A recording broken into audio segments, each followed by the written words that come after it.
4 il xərclənən böyük pullar və nəticədə partlayan satışlar, qızıl əşyaların sürətlə satışı, bazarda öz güclərini yenidən bərpa edən çay markaları, bilirsən bunların arxasında yatan hansı güclərdir? Bugünkü mövzumuz türk serialları ilə gizli marketinq. Bəli, türklər yalnız serial çəkmir, onlar həm də bazarda müştəri davranışını formalaşdırırlar. İşin qəribə tərəfi odur ki, Türkiyədə yaradılan trendlər qısa müddətdə Azərbaycanda da müştəri davranışlarına müsbət təsir edir. 2011-2014-cü illərdə Azərbaycanda saç ustalarının ən çox eşitdiyi cümlə "Mən Hürrəmin saç rəngindən istəyirəm". Bəli, möhtəşəm 100 il serialı nəinki yeni saç trendi gətirdi, hətta qızıl və zinət əşyalarının, bəzək əşyalarının satışını artırdı. 2018-ci ildə Türkiyə bazarında qəribə hadisələr baş verirdi. Artıq insanlar, hətta aşağı və orta təbəqə insanları çay içməkdən uzaqlaşıb kofeyə yönəlirdi. Buna səbəb 2018-ci ilə qədər bütün seriallarda kofe elegant içki rəmzi kimi təmsil olunurdu.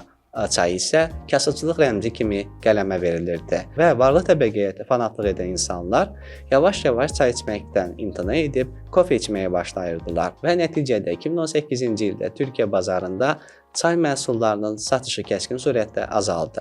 Bu dövrdə çay markaları maraqlı bir marketinq taktikası istifadə etdilər və beləliklə 2018-ci ildə Türkiyədə Erkənci Kuş serialı çəkildi. Serialın yaraşıqlı, varlı və uğurlu baş qəhrəmanı hər bölümdə qara çay içirdi və hər bölümdə qara çay haqqında xüsusi dialoqlar yaradılır və fraqmentlər hazırlanıb izləyiciyə təqdim olunurdu. Çay artıq kasıbçılıq rəmzi kimi yox, pozitiv bir içki kimi formalaşırdı. Qısası çay artıq içki yox, emosiya və xarakter simvoluna çevrilmiş. Can Bey, 2 çay nedir ya? Allah aşkına 2 çay nedir yani? Allah Allah. Oldu olacak o zaman semaver koyalım buraya. Siz de rahat edin, ben de rahat edeyim. Sana 2 çay diyorsunuz ya. Bir çay neyinize yetmiyor sizin? Ya siz beni delirtmek mi istiyorsunuz artık? İşte bu taktikanın işlədiyini görən brendlər isə daha da irəli getdi. 2020-ci ildə Kardeşlər serialı çəkildi. Serialın mövzusu real həyatda olduğu kimi kasıb təbəqə ilə varlı təbəqənin münasibətləri və varlı təbəqəyə fanatlıq edən kasıb təbəqənin davranışlarından ibarət idi. Erkənci Kuş serialında olduğu kimi burada da çay mövzusuna xüsusi diqqət ayrılırdı.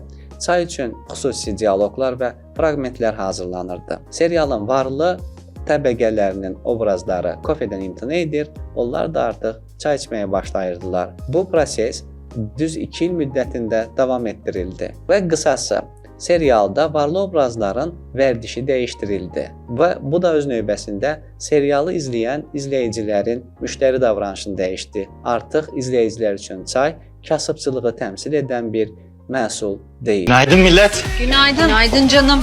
Çay koyayım mı sana? Ne çayı ya sabah sabah. Portakal suyu içerim. Oğlum sen niye çayı ezikledin ki şimdi? Sevmiyorum baba ya, ne yapayım? Çay koyayım mı? Çay?